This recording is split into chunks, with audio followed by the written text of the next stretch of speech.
बोलिए शंकर भगवान की जय।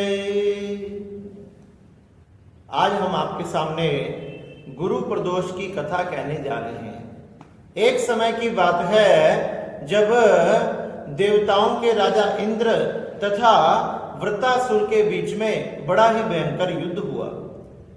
जब दैत्यों और दानवों के बीच में बड़ा ही भयंकर युद्ध हुआ, देवताओं ने देखा कि दैत्यों ने चारों तरफ से स्वर्ग पर आक्रमण कर दिया, तो इंद्र आदि सभी देवताओं ने दैत्यों की सेना पर आक्रमण किया तथा दैत्यों को मार मार कर भगाने लगे।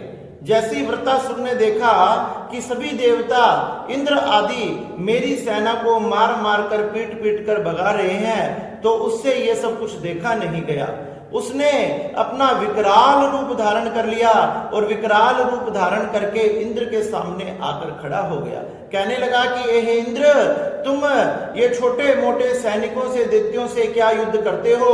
अगर तुम सामर्थ्यवान हो, अगर तुम शक्तिशाली हो तो मुझसे युद्ध करो। इस प्रकार से इंद्र तथा वृत्तासुर का भयंकर युद्ध होने लगा। लेकिन किसी भी प्रकार से इंद्र ने अपनी सभी शक्ति को लगा दिया, लेकिन वृत्तासुर को युद्ध में नहीं हरा पाया। सभी शक्ति लगाने के बाद भी सभी देवताओं ने जब ये देखा किसी भी प्रकार से वृत्तासुर हार नहीं पा रहा है, उसकी शक्ति बढ़ती जा रही है, तो सभी देवता रण छोड़ छोड़कर भागने लगे। सभी देवता रण छोड़कर इंद्र आदि सभी देवता गुरुदेव बृहस्पति जी की शरण में गए। बृहस्पति जी की शरण में गए, क्षमा याचना की कि हे इंद्र, हे हमारे गुरुदेव, हे बृहस्पति देवता, जाने अनजाने में हमसे पहले अपराध हुआ कि हमने आपका त्याग कर दिया। हे गुरुदेव बृहस्पति, अब आप हमारी रक्षा कीजिए। गुरुदेव बृहस्पति का इंद्र ने एक बार अपमान किया था, इसलिए गुरुदेव बृहस्पति इंद्र को त्याग कर चले गए थे। जब इंद्र ने त्वष्टा मुनि के पुत्र विश्वरूपा को अपना गुरु बनाया था तथा वह एक हाथ से बलि, एक हाथ से आहुति देवताओं को देता तथा एक हाथ से दैत्यों को देता, यह सब कुछ देखकर इंद्र ने उसके सिर काट दिए तथा जिससे इंद्र को ब्रह्म हत्या लग गई। इस प्रकार से अपने गुरु का त्याग कर दिया था। आज अपनी भूल का एहसास हुआ। इंद्र फिर से अपने गुरुदेव बृहस्पति जी की शरण में पहुंचा। कहने लगे कि हे मामुनि, हे गुरुदेव, आपके चरणों में प्रणाम है, आप हमारी रक्षा कीजिए। किसी भी प्रकार से वृत्तासुर युद्ध में हमसे परास्त नहीं हो पा रहा है, इसका क्या कारण है? आप हम पर कृपा करें जिससे हमारी विजय हो जाए। तब गुरुदेव बृहस्पति कहने लगे कि हे इंद्र, इस वृत्तासुर को तुम आम दैत्य मत समझ लेना। ये पूर्व समय में चित्ररथ नाम का राजा था, जो कि भगवान शंकर का बहुत बड़ा भक्त था। गंधमादन पर्वत पर इसने बड़ी भयंकर कठोर तपस्या की थी। तपस्या के कारण भगवान शंकर ने नाना प्रकार की इसे शक्तियां प्रदान की थी। अरे और तो और, इसके पास एक सुंदर उड़ने वाला विमान भी था, जिससे बार बार पृथ्वी के चक्कर लगाता।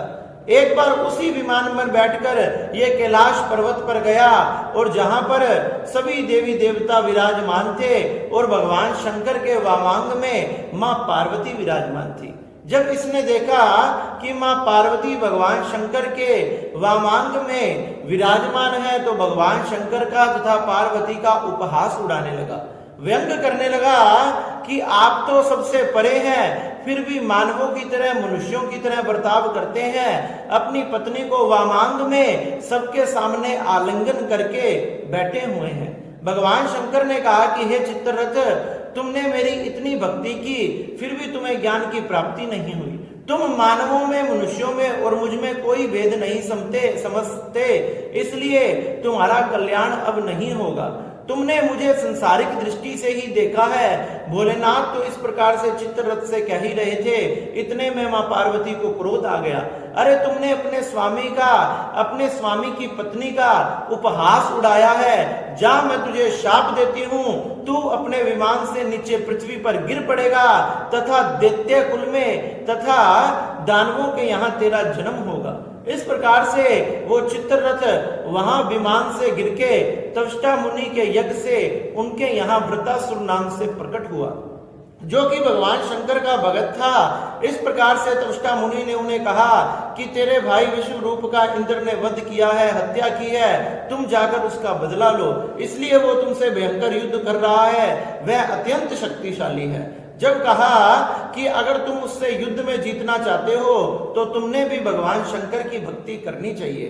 तुम आने वाले समय में अब बहुत ही थोड़े दिनों बाद ही गुरु प्रदोष आ रहा है। अगर तुम भगवान शंकर के व्रत का संकल्प करके उस गुरु प्रदोष का व्रत धारण करते हो, षोडश उपचार से भगवान शंकर की पूजा करते हो, सायंकाल में भी भगवान शंकर की पूजा करते हो, उनकी कथा के सुनते हो, उनके भजन को करते हो, कीर्तन को करते हो, तो भगवान शंकर इस गुरु प्रदोष व्रत से प्रसन्न हो जाएंगे। और जो भी इस गुरु प्रदोष व्रत को करता है उसके सारे शत्रुओं उससे असफल हो जाते हैं।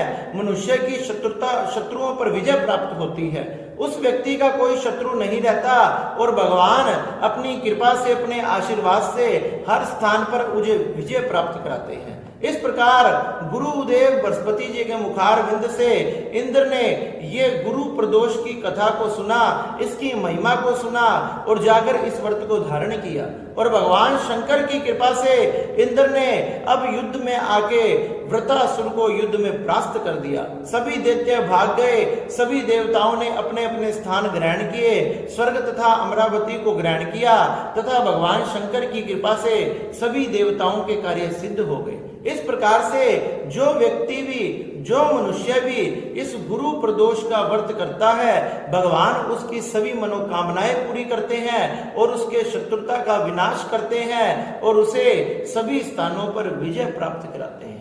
इस प्रकार से हमने धूमधाम से भगवान के गुरु प्रदोष व्रत को करना चाहिए, इसकी कथा को सुनना चाहिए।